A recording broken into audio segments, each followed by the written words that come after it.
Ane, kenapa kamu menampakkan diri di kamera? Pada saat itu dia tahu bahwa hari akan hujan ya.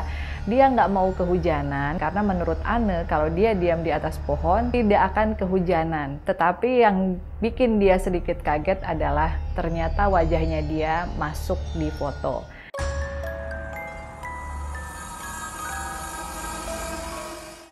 Halo teman-teman Yafuri, ketemu lagi di sesi mitos dan kali ini kita akan membahas penampakan. Tetapi penampakan ini bukan diambil dari video-video orang lain ataupun foto orang lain, melainkan dari perjalanan Kafuri sendiri ya. Yang Kafuri foto memakai handphone Kafuri sendiri di beberapa penelusuran yang berbeda, di beberapa tempat yang berbeda. Tetapi sebelumnya jangan lupa untuk like, subscribe, share, dan juga komen di YouTube channelnya Furi Harun, serta aktifkan loncengnya supaya kalian mendapatkan notifikasi dari setiap segmen yang ada di tayangan YouTube channel kita. Nah, seberapa besar sih minat kalian dalam melihat video ataupun foto penampakan? Tentunya yang namanya penampakan itu akan membuat semua orang penasaran. Ada yang bilang itu cuma dibuat-buat atau disambung-sambungkan aja, tetapi ada juga yang percaya bahwa itu merupakan benar-benar sosok hantu yang ada di sana. Yang pertama, Kafuri akan bercerita tentang foto pada saat Kafuri melakukan penelusuran bersama tim Celeb On News MNC TV. Waktu itu Kafuri membawa boneka Anneke ya. Anneke ini adalah seorang anak kecil Belanda ya. Di sana Kafuri mencoba untuk meminta izin kepada sosok yang sedang duduk di patilasan yang dipercaya sebagai anak dari Prabu Siliwangi. Tetapi bukan itu yang akan kita bahas, melainkan yang ada di foto ini ya. Dimana di situ terlihat Kafuri sedang foto bersama Anneke, tetapi di atas pohon yang kita lingkari ada sosok seperti wajah. Ya, wajahnya ini merupakan wajah anak Belanda yang tidak lain adalah Anneke sendiri. Jadi pada saat itu Kafuri sempat bertanya di saat ada teman yang memberitahu bahwa ini kayaknya di atas pohon ada muka deh. Nah, akhirnya Kafuri bertanya, Ane, kenapa kamu menampakkan diri di kamera? Jadi Ane sendiri bingung kenapa dia bisa masuk ke kamera maminya. Ya, karena sebenarnya dia sedang bermain. Jadi pada saat itu dia tahu bahwa hari akan hujan ya. Dia nggak mau kehujanan bonekanya, jadi dia diam di atas pohon. Karena menurut Ane kalau dia diam di atas pohon tidak akan kehujanan. Tetapi yang bikin dia sedikit kaget adalah ternyata wajahnya dia masuk di foto. Dan sebelum kita sebelum kita syuting, Kafuri juga sudah izin kepada Anneke, boleh nggak foto ini diperlihatkan kepada subscriber kita ya, kepada yang nonton di rumah bahwa ini adalah wajah kamu, dan dia sudah mempersilahkan. Jadi itu merupakan sosok Anneke, boneka yang memang sedang Kafuri gendong dan Kafuri bawa. Lalu yang kedua, ini momennya masih bersama dengan tim Celeb On News ya, MNC, di mana timnya saat itu ada Kakak Sabrina. Mungkin untuk kalian yang suka nonton penelusuran dimensi lain, ada Kak Sabrina yang punya teman hantu bernama Siti ya, dan Kak Sabrina ini juga seorang mediumship. Tetapi di sini Kak Sabrina berlaku sebagai kameramen karena dia memang kerjanya sebagai kameramen di MNC. Lalu juga ada Mas Brewok. Nah, karena kita habis kehujanan, selesai syuting, kita akhirnya memutuskan mendatangi sebuah restoran Jogja. Di restoran Jogja ini, Kafuri juga merasakan, aduh ke restoran ini kayaknya angker deh. Tapi memang angkernya angker yang menyenangkan ya. Nggak tahu kenapa, mungkin kalau bangunan-bangunan yang banyak kayunya, banyak patung-patungnya, mungkin akan muncul kesan angkernya. Tetapi bagi Kafuri sendiri itu merupakan tempat nongkrong yang nyaman ya. Apalagi makanan di sana juga enak. Akhirnya sebelum makan, pada saat itu bertepatan dengan bedug maghrib. Jadi waktu itu Kafuri sebelum memutuskan untuk sholat maghrib, Kafuri foto-foto dulu. Yang fotoin adalah Kak Yogi dan Kafuri foto bersama Mas Brewok. Nah, Kalian di sini bisa lihat ya, mungkin kalau sepintas kalian bakalan beranggapan bahwa ini merupakan ada orang yang lagi lewat terus nggak sengaja ke foto. Kak Furi pun merasa bahwa ini kayaknya ada orang yang lewat, karena memang pada saat kita foto ada pelayan yang dari dalam sedang keluar.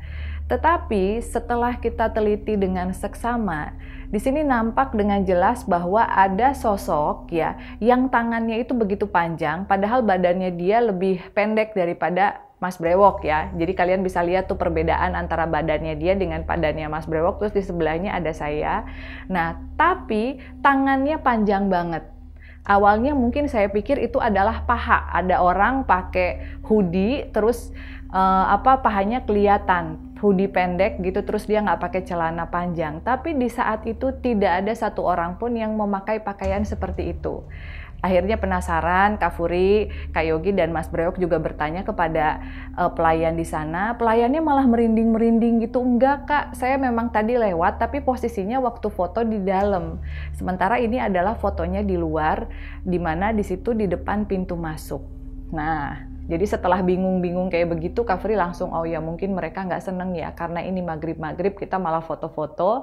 Akhirnya kita sholat maghrib dulu, berdoa dulu, terus makan sambil terus ngeliat gitu, ini sebenarnya siapa. Nah, karena penasaran dan ingin tahu jawabannya, akhirnya Kak Furi memutuskan untuk memediumkan Siti ke dalam badannya Sabrina. Saya tanya dulu, Sabrina mau nggak? Mau, nanti minta kopi gitu. Nah di situ si Siti minum kopinya kenceng banget ya, minum banyak sekali. Lalu saya tanya, Siti, kan kalau Siti tuh bisanya bahasa Sunda ya, dia nggak bisa ngobrol pakai bahasa Indonesia. Siti, ari eta teh saha, foto siapa? Saya bilang kayak gitu. Tapi Siti bilang, aduh galak, takut. Jadi ada penunggu di sana yang ada di dalam patung ya, sosoknya menyerupai Gareng, menyerupai lah ya teman-teman ya, tapi bukan Gareng, menyerupai Gareng. Dan dia tidak suka karena pada saat maghrib kita malah foto-foto dan berisik. Nah, di saat tersebut juga Siti sempat menyampaikan keinginan dari si Gareng untuk meminta rokok 3. Akhirnya kita bakarin rokok ya supaya dia nggak marah, karena di sana memang patung di depan pintu masuk itu betul ada 3. Dikasih semua seperti itu sebagai permintaan maaf kalau memang dia merasa terganggu. Tetapi yang lucu dari peristiwa ini adalah belum selesai Kak Furi bertanya, Sitinya udah kabur duluan. Padahal sempet Siti ini order lagi kopi yang kedua, karena kopi yang pertama udah keburu dingin, gak enak. Di saat kopinya masih dibikin, dia udah kabur. Dia ketakutan, karena sosok penjaga yang ada di restorannya kurang suka dengan Siti. Jadi saya jelaskan dulu ya, ini ada sketsa wajahnya Siti yang sempat digambar oleh Raga ya. Nah, ini penampilan dari kuntilanak Siti, bisa kalian lihat ya. Di sini Siti sebenarnya berwajah cantik, tetapi memang Siti ini tidak suka berdoa. Di saat dia mendengar azan dia kabur, di saat mendengar orang berdoa dia kabur. Dia juga punya banyak kutu sehingga kalau dia masuk ke badannya Sabrina seringkali garuk-garuk, jadi agak sedikit kotor.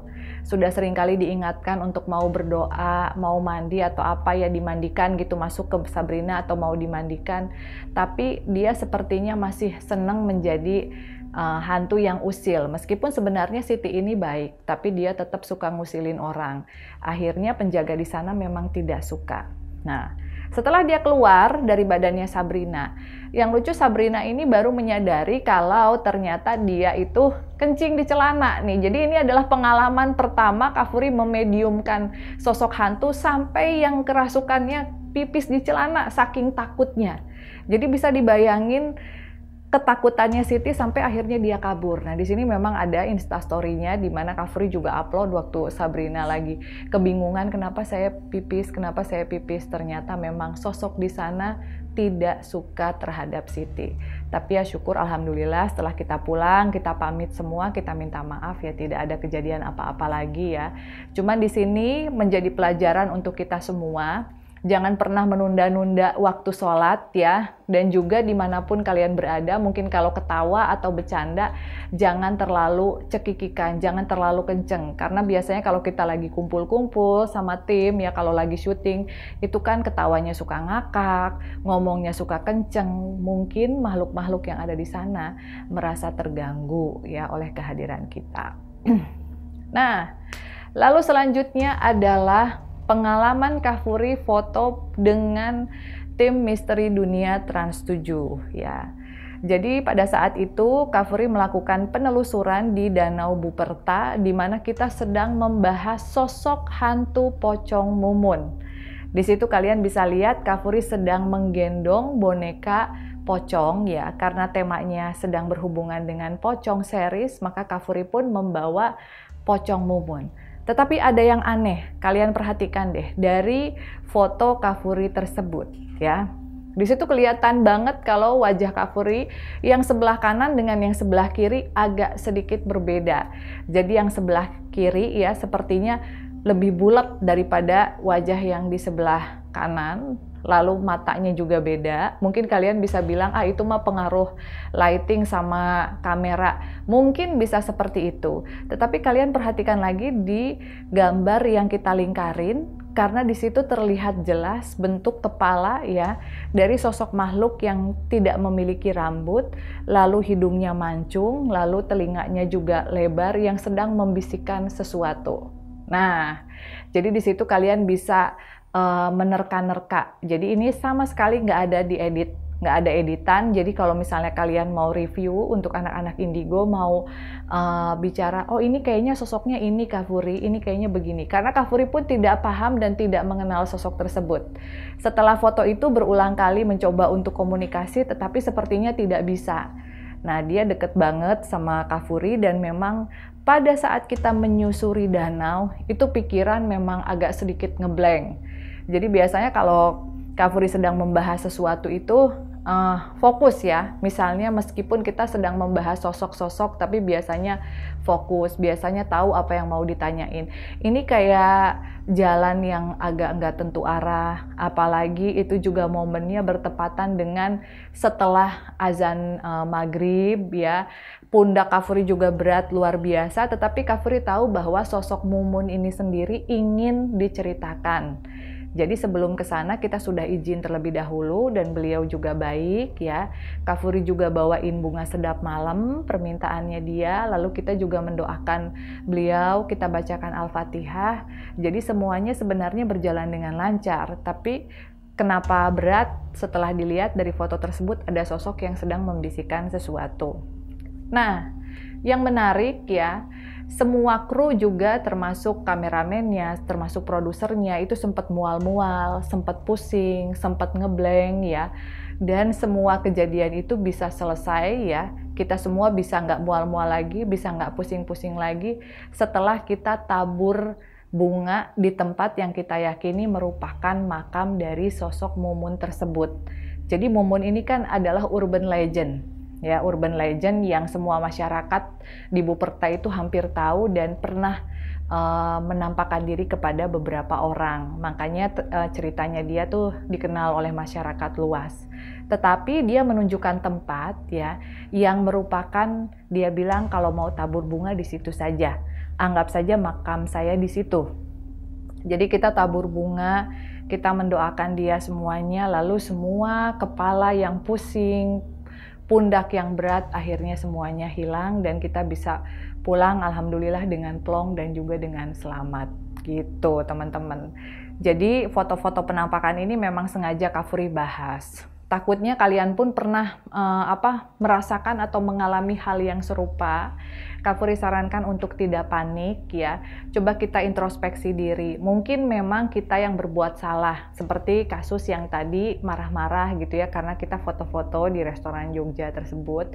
Atau mungkin sosok Mumun yang hanya ingin menceritakan sampai dengan selesai. Jadi memang beliau mendampingi, bercerita sampai selesai dan setelah kita memang tabur bunga sesuai dengan apa yang dia mau, akhirnya memang dia pergi gitu. Jadi kita udah plong aja, kita udah rilis aja. Nah, untuk kalian sendiri nih teman-teman, pernahkah kalian foto di sebuah tempat lalu tiba-tiba ada penampakan?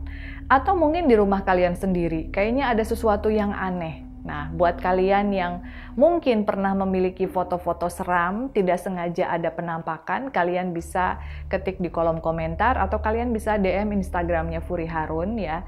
Siapa tahu foto-fotonya bakalan kita bahas, tetapi syaratnya adalah tidak boleh diedit ya. Biar kita solving bersama, kita pecahkan bersama siapakah makhluk yang ada di balik foto-foto tersebut. Oke teman-teman, itu tadi sesi mitos kali ini tentang penampakan di foto. Jadi untuk kalian semua dimanapun kita berada, hendaknya selalu izin, selalu pamit, memiliki tata krama ya, karena tidak semua tempat itu welcome penunggunya dan tidak semua tempat itu kosong gitu. Mungkin mereka juga diisi oleh makhluk-makhluk yang tidak terlalu senang dengan keberadaan kita. Oke, jangan lupa untuk selalu nonton tayangan YouTube channel Furi. Don't forget to comment. Bye-bye, see you on the next episode.